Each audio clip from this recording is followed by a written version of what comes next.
Assalamualaikum warahmatullahi wabarakatuh. Pada pertemuan kali ini kita akan membahas tentang sistem koloid dan jenis-jenisnya. Dalam kehidupan sehari-hari kita pasti pernah makan burger atau pernah melihat burger. Nah, kalian tahu atau tidak apa saja bahan untuk membuat mayones? Ternyata mayones yang terkandung di dalam lapisan burger merupakan campuran dari minyak dan telur. Nah, dalam kimia campuran itu ada 3 jenis. Yang pertama adalah larutan, suspensi, dan koloid. Mayones ini merupakan salah satu jenis koloid. Selain mayones, ada banyak sekali sistem koloid dalam kehidupan kita. Nah, apakah itu sistem koloid? Apa saja fenomena sistem koloid dalam kehidupan sehari-hari? Simak pada materi selanjutnya. Koloid merupakan jenis campuran heterogen yang terbentuk karena adanya dispersi suatu zat ke dalam zat lain yang dicampurkan. Nah, makanya dalam koloid itu terdapat fase terdispersi dan medium pendispersi. Nah, fase terdispersi ini adalah zat yang mengalami penyebaran secara merata dalam suatu zat lain. Sedangkan zat yang menyebabkan terjadinya penyebaran secara merata disebut medium pendispersi. Nah, perlu kita ketahui bahwa pada pengertian fase di sini berbeda dengan wujud. Kenapa? Karena ada zat wujudnya yang sama tetapi fasenya berbeda. Contohnya yaitu santan. Kalau kita lihat lebih jelas, ternyata pada santan terdapat butiran minyak dalam air. Nah, butiran minyak tersebut mempunyai fase yang berbeda dengan air walaupun keduanya berwujud sama-sama cair. Butiran minyak sebagai fase terdispersi sedangkan air sebagai medium pendispersinya. Oleh sebab itu, suatu koloid selalu mempunyai fase terdispersi dan medium pendispersi. Nah, selanjutnya kita masuk ke dalam sifat-sifat koloid. Sifat-sifat koloid yang pertama ada efek Tyndall. Efek Tyndall pertama kali ditemukan oleh ilmuwan asal Inggris bernama John Tyndall. Nah, efek Tyndall merupakan efek penghamburan cahaya oleh partikel koloid. Nah, mungkin ada yang bertanya maksudnya bagaimana? Jadi begini, ketika ada berkas cahaya diarahkan ke larutan, cahaya tersebut akan diteruskan sehingga kita tidak bisa melihatnya. Hal ini karena larutan bersifat homogen. Tapi ketika berkas cahaya diarahkan ke koloid dan suspensi, berkas cahaya akan dihamburkan sehingga jejaknya dapat terlihat. Contohnya pada gambar yang telah disediakan. Salah satu efek Tyndall dalam kehidupan sehari-hari dapat kita lihat pada saat kita membuka jendela di pagi hari dan siang hari. Saat sinar matahari masuk ke dalam ruangan, maka akan terlihat jelas partikel-partikel debu yang berterbangan. Hal ini karena ukuran partikel debu jauh lebih besar daripada panjang gelombang cahaya. Selanjutnya kita masuk ke sifat kedua yaitu gerak Brown. Pada tahun 1827, seorang botanis asal Skotlandia bernama Robert Brown berhasil mengamati gerakan partikel koloid. Yang menemukan bahwa ternyata secara mikroskopis partikel-partikel koloid akan bergerak secara acak dengan jalur patah-patah. Itu biasa kita sebut dengan zigzag dalam medium pendispersinya. Nah, gerakan ini disebabkan karena adanya tumbukan antara partikel koloid dengan medium pendispersi. Selanjutnya, sifat yang ketiga ada adsorpsi, di mana adsorpsi merupakan peristiwa menempelnya partikel bermuatan atau ion pada permukaan koloid. Adsorpsi terjadi karena adanya kemampuan partikel koloid untuk menarik atau ditempeli oleh partikel-partikel kecil. Kemampuan untuk menarik ini disebabkan karena adanya tegangan permukaan koloid yang cukup tinggi. Misalnya koloid sol besi 3 hidroksida atau FeOH3 3 kali yang akan bermuatan positif karena mengabsorpsi ion positif. Sol ini dibuat dengan mencampurkan FeCl3 ke dalam air panas berlebih sehingga terjadi proses pembentukan koloid. Dapat kita lihat pada gambar, beda lagi dengan Sol AS2 S3. Jika diletakkan di dalam air, maka Sol akan bermuatan negatif karena ion yang diabsorpsinya adalah ion yang negatif. Selanjutnya adalah koagulasi, di mana sifat koagulasi ini adalah proses rusaknya sistem koloid yang ditandai dengan proses penggumpalan akibat terbentuknya partikel-partikel yang lebih besar ukurannya daripada ukuran koloid.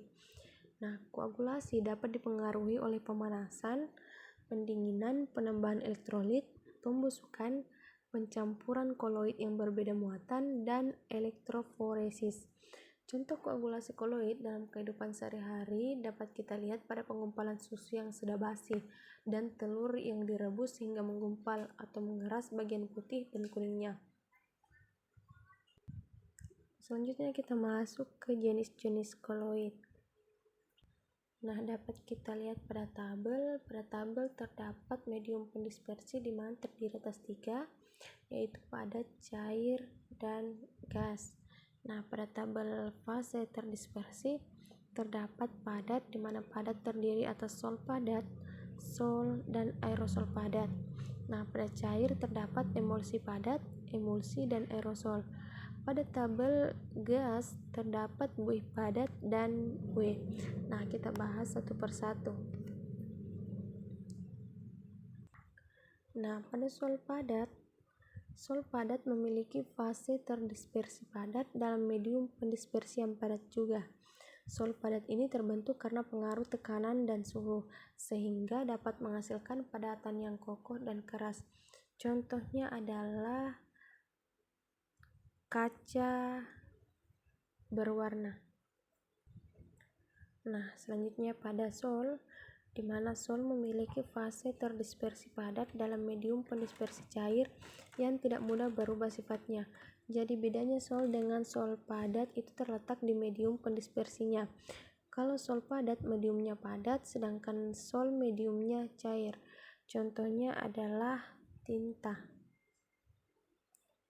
Selanjutnya dapat kita lihat pada gambar, yaitu terdapat aerosol padat, di mana aerosol padat memiliki fase terdispersi padat dalam medium pendispersi gas. Contohnya adalah asap kendaraan. Asap kendaraan ini mengandung padatan berupa timbal, karbon, karbon monoksida, dan lain sebagainya yang merupakan hasil pembakaran tidak sempurna dari mesin. Selanjutnya adalah aerosol, di mana aerosol memiliki fase terdispersi berupa cairan dan medium pendispersi berupa gas.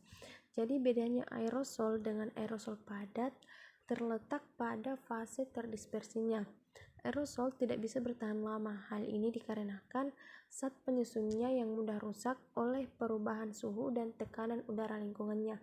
Contohnya dapat kita lihat adalah parfum.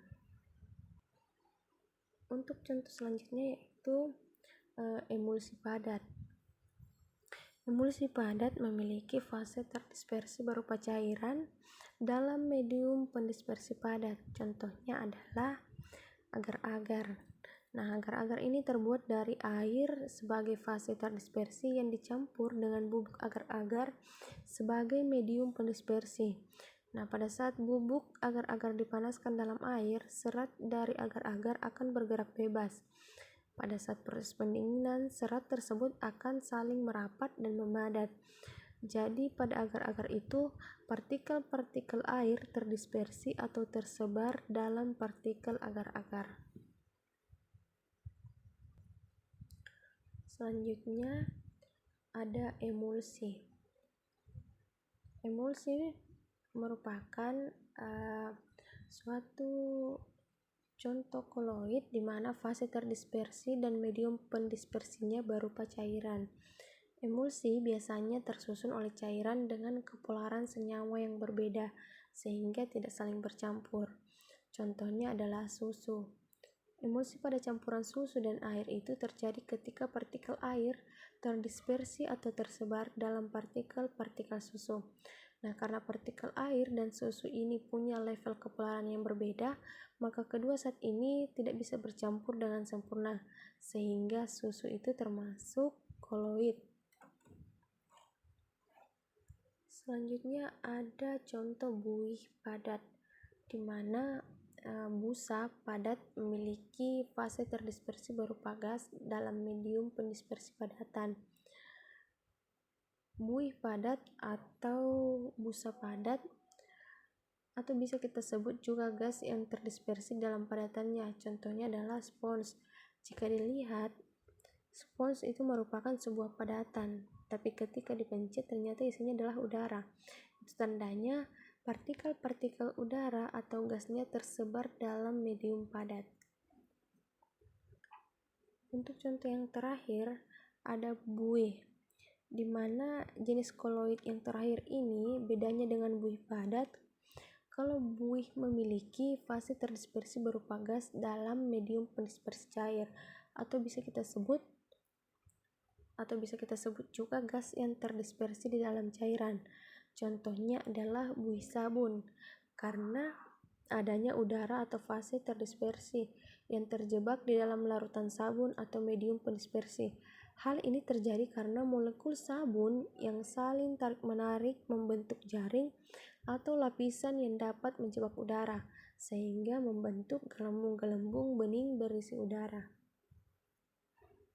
Nah, itulah tadi jenis-jenis koloid, sistem koloid dalam kehidupan sehari-hari yang dapat saya sampaikan. Lebih dan kurangnya mohon dimaafkan. Sekian, wassalamualaikum warahmatullahi wabarakatuh.